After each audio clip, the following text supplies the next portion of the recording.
Carson. Carson. Do you want my full name for Sure. the purposes of the... Go for it, Carson Rayfuse. My pronouns are he, him, and I play Berowne. Nice. Alrighty, tell me a bit about yourself, Carson. Acting history, school, anything you think is relevant. Yeah, so this spring I graduated from the University of Lethbridge with my bachelor's of fine arts and drama and my bachelor of education. Nice, yeah. Yeah, I started acting when I was in 7th grade. I've been in, I think this is show number 68. We're busy. It's somewhere. Yeah. I know I hit 70 by the end of the year. This one's either 68 or 69. So yeah, I've been in around 70, just about 70 shows. Over the and that like spans from musical theater, straight plays, like device stuff. I've done directing, I've done writing, I've done fight, I've done acting, I've done technician stuff. Like I've done a little bit of everything over the course of that time. So nice. Hence the drama teacher thing. Yeah. But yeah, so this is only my 3rd Shakespeare play. I was in Romeo and Juliet with Experience Theater earlier this year, and then I was in Macbeth back in high school up in Red Deer, and then I also did Dr. Faustus at the university when we did that. So Nice. that was great. But yeah, so that's yeah. I love Shakespeare. I've read every single Shakespeare play. And so yeah, I'm really excited. Shakespeare in the Park is like my favorite like thing. Like I love outdoor theater and I love Shakespeare and I love Shakespeare outdoors. So Shakespeare in the Park is like right up my jam. It is like right up my alley. It is my jam. I combined those two things and sounded very silly doing it. But yeah, so I'm super stoked. Nice. Yeah. All right. Tell me a bit about your character. What process has been bringing them to life? Any challenges you've run into? Yeah, Berowne is such a fun character. I love him a lot. He's the most complex character I've played in Shakespeare. He's a lot of fun. He's in a lot of ways he's kind of Love Saber's Lost is one of Shakespeare's earlier plays, and we see a lot of like the archetype for a lot of like later Shakespearean heroes in Berowne. Where yeah, he is like very like he's this very charming, very witty guy, who is very used to talking himself out of every situation and being the smartest person in the room and all of that. And then he meets a girl that is not only smarter than him, but makes him dumb. Yeah. And that's kind of like he's really grappling with that on like a personal level and also on a professional level, because there's like obviously the whole oaths thing where the king and his men have sworn an oath. And Berowne is kind of the right-hand man of the king. So it's not good that he is breaking this oath, and also he's kind of got like a little bit of a moral obligation of like, I can't be in love. I said I never would. So a little bit of that like Benedict from Much Ado in there. But yeah, he is, he's got like quite a bit of bravado, but like he's got a good heart and he's a gentleman. But he loves to make fun of others, and he loves to kind of poke fun. So he's again a very Shakespearean hero in that regard. And not to give too much away to the audiences that have not read this play. Spoilers for the Shakespeare play, I know. Yeah. The ending really is. We end with Berowne in a very interesting spot. He has like he's a much stronger arc than a lot of other Shakespearean comedy protagonists, if that makes sense. So, and in terms of like bringing to life in the process, it's been really great to talk to Dawn because she's a very experienced and very like strong director. It's funny because like I've had like professors and I've had people I've worked with that are like the like most experienced people back home in Red Deer. Like what the first Shakespeare play I ever did, I did with a gentleman who Dawn taught in his master's, I'm pretty sure. So it's like, that's like a super cool thing of like, it's wonderful to work with somebody who is not only so knowledgeable and really knows what they're talking about, but is also very like exploratory in it. And she's, sometimes when you work with people who know a lot about something, they can get very rigid. And Dawn knows so much that she is able to be very flexible and able to give you this kind of framework to play within. That's been really delightful. And it feels like every time I come into rehearsal, I'm making new discoveries about him. Who knows how accurate my kind of general thoughts about him will be by the time the show goes up. That's one of the lovely things about this rehearsal process. But yeah, it's been a character that I'm really just trying to give my all to, right? He's there's more to Berowne than meets the eye, and I'm excited that I get to kind of dive into that and explore that and do it with such a wonderful cast and team. So yeah, so I hope that answered. Yeah, no, that's perfect. Yeah. Perfect, wonderful. All right, we kind of already touched on it a little bit. What is your character's main goals or motivations for the play? Totally. Yeah. Don't give me too much. Yeah. He's got kind of two. There's like the gentleman noble plot line, which is like keep this oath and hide the fact I'm breaking it, and then like the main plot line, which is his romance plot line, where he has fallen head over heels for this girl, Rosaline, and he's trying to it's him trying to balance the fact that he's in love with this girl, and he doesn't really like the idea of being in love, but she makes it seem like it's not so bad, and also the fact that he's sworn this dumb oath to the king, and he knows it's a dumb oath. Yeah. That's the whole first scene of the play. Yeah. So it's not really a spoiler. But yeah, so that's that I would say is like kind of his main. He's kind of caught between two masters, and then he's sworn this oath, but he's also got an oath of love in his heart, you know. Nice. All right. If your character had to pick a favorite food, what would it be? It doesn't have to be like timeline relevant. It could be anything. Ooh, good question. I think he strikes me as a nachos guy. A nachos guy. Yeah, like I'm talking like loaded nachos. Fully loaded. Yeah. Nice. All right. I know you probably already touched a bit on this, but what is your favorite aspect of playing this character?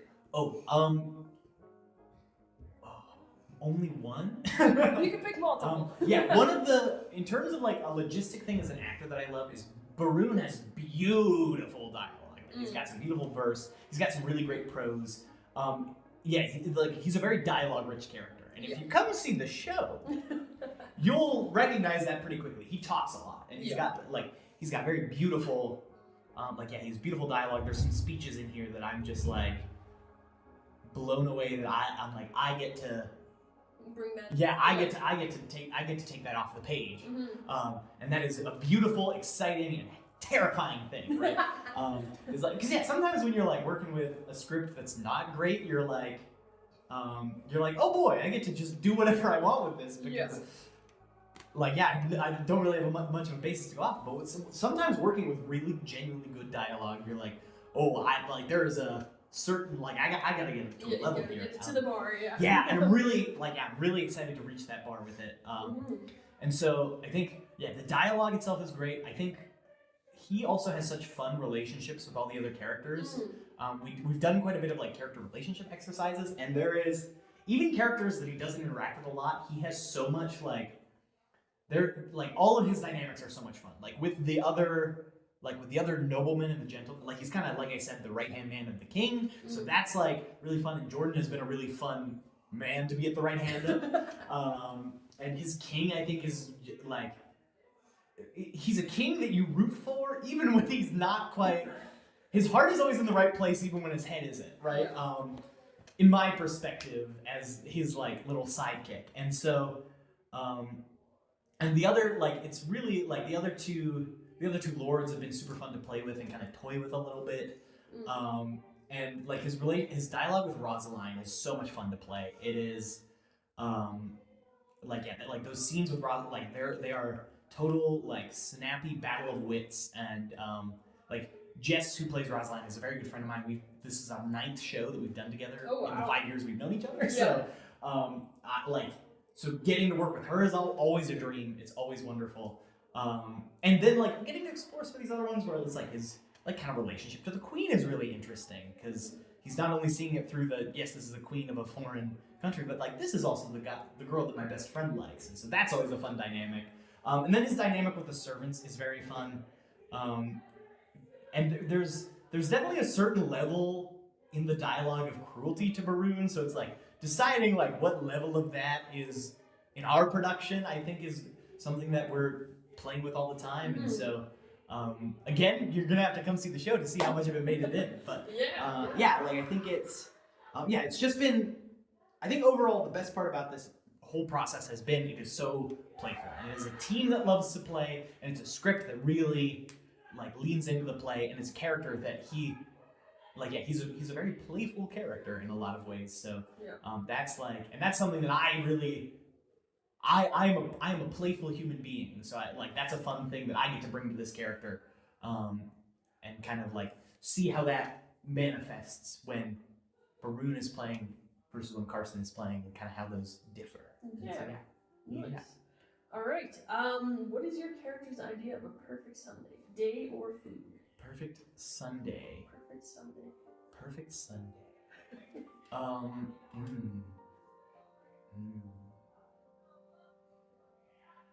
I think this changes depending on the point in the play. Okay. Well, tell me the point in the play, and then. Yeah, I think like start of the play, it's just out on the town with the boys, right? Yeah. Like we're going out, we're having a good time. We're going to the park. We're hunting deer. We're going to get drinks. We're having a good bros Sunday. I think though, by the end of the play, his ideal Sunday is one shared with Rosaline. I think is and as much as he would hate to admit that, that's definitely That's where he moves towards. Yeah.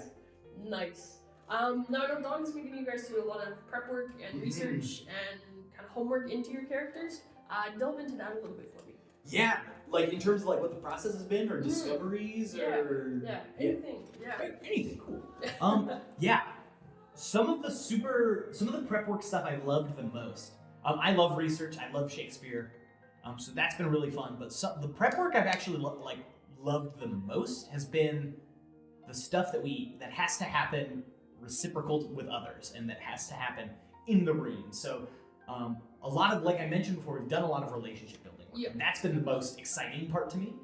Because again, I love research, and that's something that you can do so much of, and there's really no end to it with Shakespeare. And especially because Love's Labour's Lost, there's a whole other sequel play that is lost to time. I don't know like how familiar you or our audience is with that, but like Love's Labour's 1 is like kind of one of Shakespeare's most famous lost plays, right? So like there's a lot of things in this play where it's like, okay, like there's a lot of things you can dive into with it. Even things like there's multiple characters where nobody quite knows what the official pronunciation of the names are. Like Berowne is like often debated as to what his pronunciation is.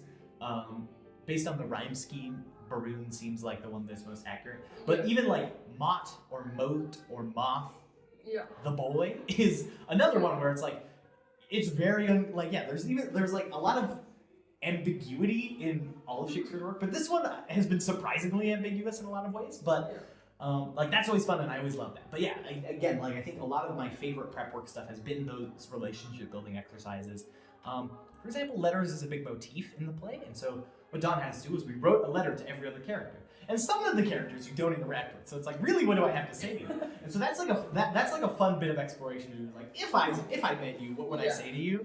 And it's like, if I had heard about your actions through the grapevine, which is kind of I think how a lot of people ended up interpreting it. It's like, it's like a question I ask a lot is, you're a pretty smart guy. Why'd you sign that stupid dumb oath?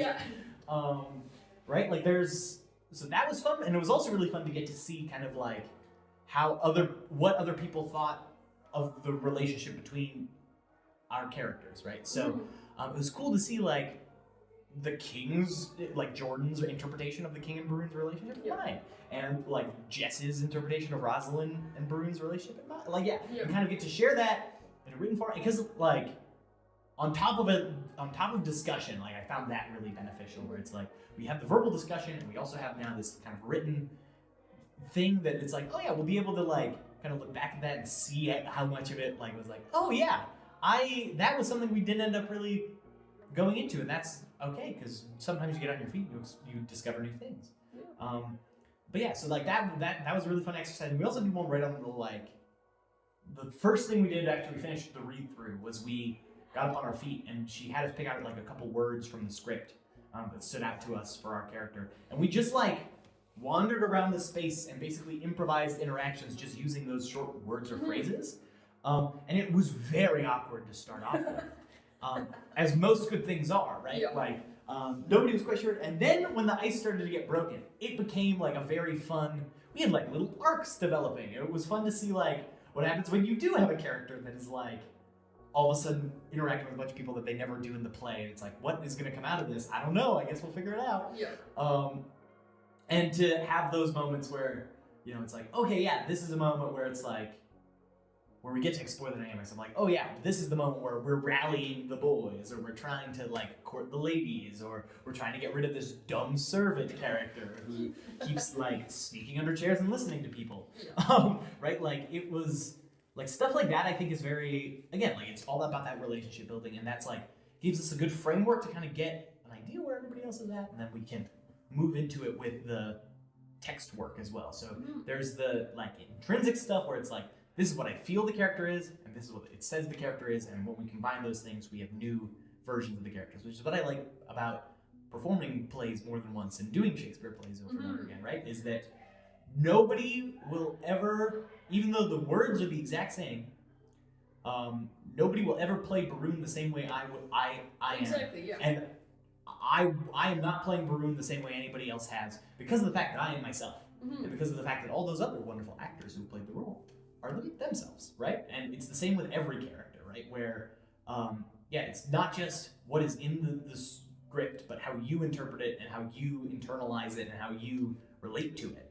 And it's interesting when playing a character that's really different than yourself, or really like yourself, or we have a lot of similarities, but we also have a lot of differences. And how do those manifest? And what's different about my character to me, I think, is always an interesting question. And how does that change when we get put in a situation where we have another relationship? And that's, again, what I really like about Shakespeare's work is how character-driven it is. And that's what makes it fun as an actor. That's what makes it fun as a reader. That's what makes it fun as a director, right? Is getting to play with those relationships and those characters. What happens when we take these really fun, cool characters and we mash them together and we see what happens when we put them in those situations. So I think that's been like one of my favorite parts about exploration in this process is how we are really focusing in on the relationships, which is to me one of my favorite things about Shakespeare. Yeah. All right.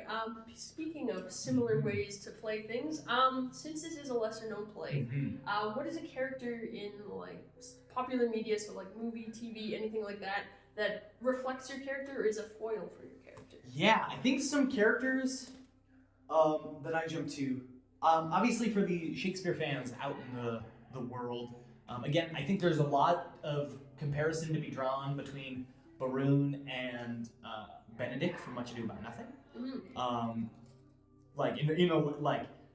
So some of their monologues are like almost one-to-one in the beats they hit. So that's another Shakespeare character that from a slightly bit more known Shakespeare play, depending where you are. But yeah, so that's like. It's not a Shakespeare character. I think in terms of like popular culture characters, there's a little bit of a Melchior dynamic about him, like for the Spring Awakening fans in chat. There's a little bit of that dynamic of like the character that has a little bit more information than everybody else and kind of uses his like charm and wit to disperse that in ways that are advantageous to him. I haven't really thought much about like other like characters as inspiration for him as much, but like those are the two that kind of immediately jumped to my mind when I read it for the first time and when I reread it to perform it. Because the first time I read it, it was just because I was reading every Shakespeare play, so that was that's kind of those are the first ones that jumped to mind. I don't have much more to say on this question. That's good. That's good. What are you hoping audiences are going to take away from the play, or what kind of messages should they be taking away from the play? Well, I think something Dawn opened the process with that I really, truly, fully, wholeheartedly believe is that this is the perfect Shakespeare play for an afternoon in the park.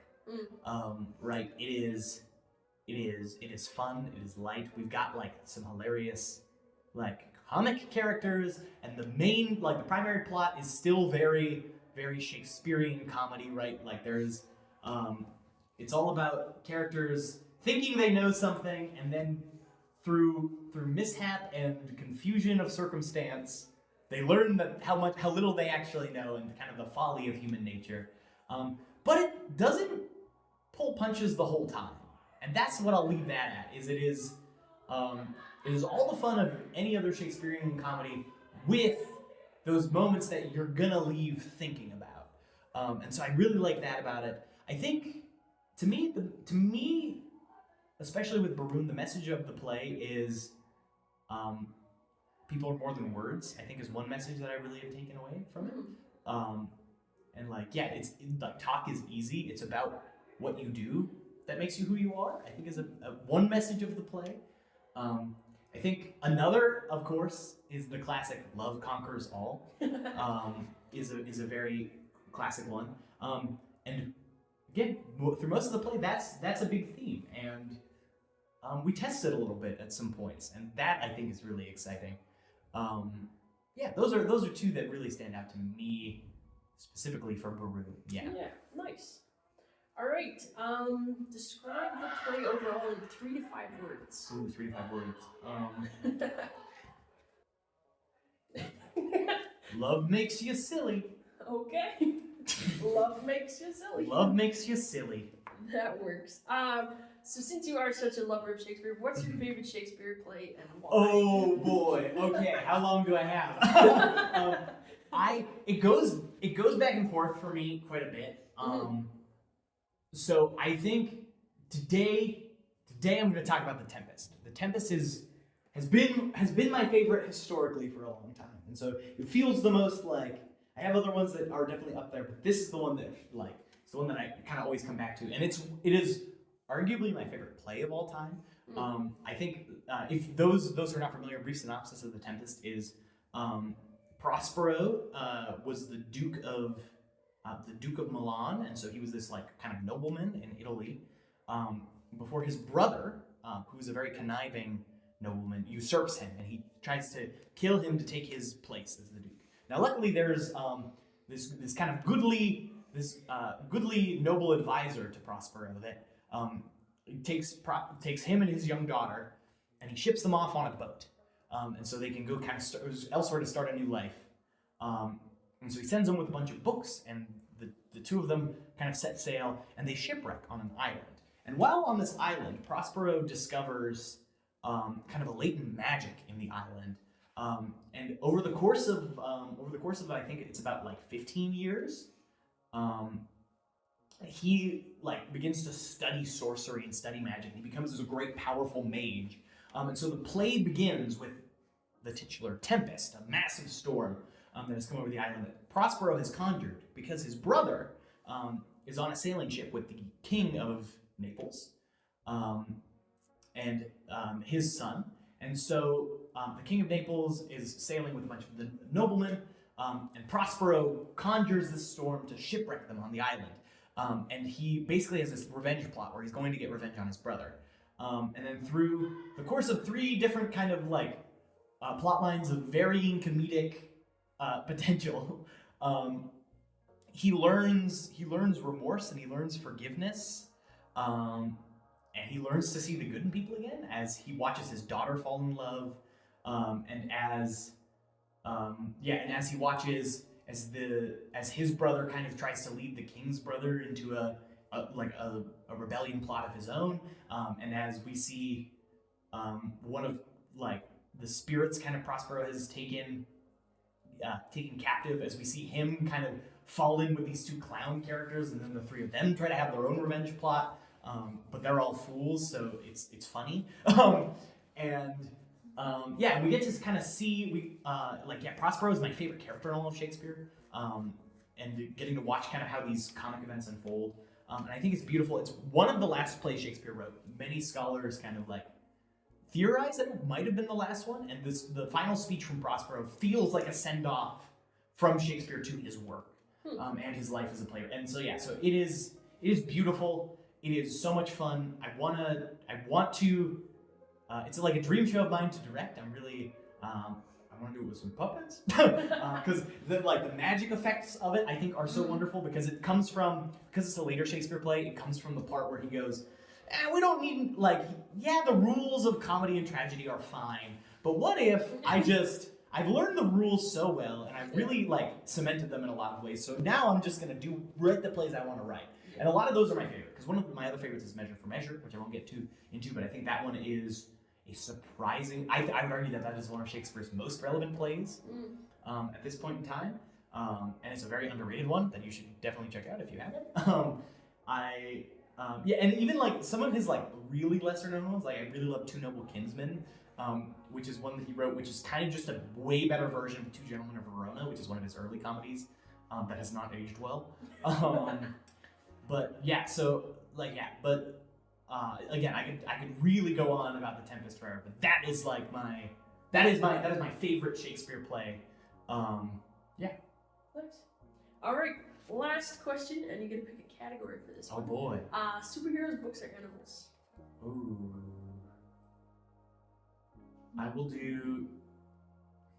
I feel like Berowne would pick books, so I'm gonna do a books one. All right, the books one is what is the worst book you've ever read and why? Okay, so in 8th grade, in my 8th grade English language arts class, we got assigned group novel studies. So it was grouped based on like your literacy level, and so I got assigned into this group book study, and we got assigned this book called The Circle of Silver.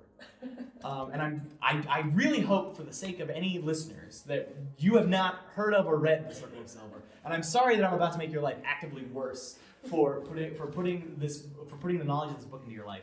And the thing is that I remember it being the worst book I ever read and hating it so much. And the reason I hated it so much was because it is the most boring piece of media I have ever experienced. And that's including like, I did 5 years of university. I have 2 bachelor's degrees. That is including every university lecture I've ever been to. That is including I was like parking at like in high school at like the Westerner days up in Red. Like that is including every mundane task I have ever experienced in my life. This is was the most actively soul-suckingly boring experience of my life. And I don't remember anything about what it was about or why we read it, other than the fact that we got assigned it. And the only piece of writing about Circle of Silver I remember is that on the Google Books review, the best comment was somebody said, "I would rather have razor blade diarrhea for the entirety of the Lord of the Rings audiobook trilogy than ever even think about this book again." Wow. 1 star. So if you're an 8th grade language arts teacher, and you're looking through the Scholastic package and you're thinking, "Oh, this looks fine. I'll assign this to my high-level readers." Don't do it. They'll be in their 20s still talking about how awful that book was. And to my 8th grade language arts teacher, Mr. Roth, if you're reading this or listening to this, first of all, thank you so much for getting me into Shakespeare. It's going pretty well, I think. And second of all, I really hope that you've continued to not assign it, because I know he stopped assigning it after we were the first class he ever had read it, and we were the last class that he ever had read it. Yeah. But yeah, so that is my least favorite book of all time. Yeah. Wow, I like how passionate of an answer it was. Yes. This is great. Yeah, especially for something I really literally remember that other than the feeling of pure like spite and hatred towards it. Yeah. Nice. All right. Well, thank you for chatting. Thank you for your time. Yeah. And good luck break a leg. Thank you so much.